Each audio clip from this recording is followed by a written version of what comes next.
Assalamu alaikum jamoat. Manaka. Qirg'izning granitsasiga ko'chatda egib o'tadi. Manaka.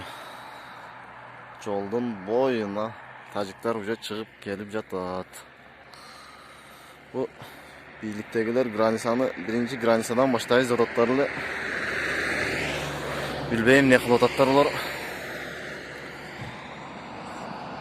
Qirg'izga kuygan adam jo'q o'xshaydi bu. Только бары жерди сатмайменен бермаймен ора окшойт.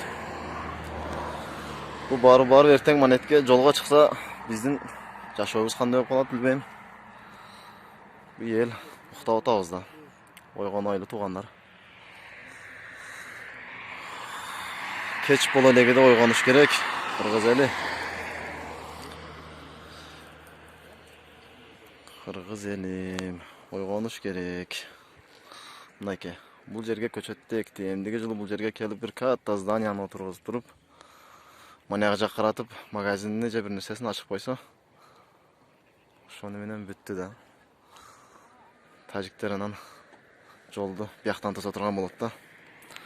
Мынакей, Кокташка кирер жер.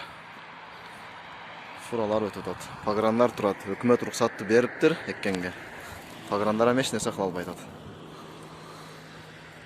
Алла.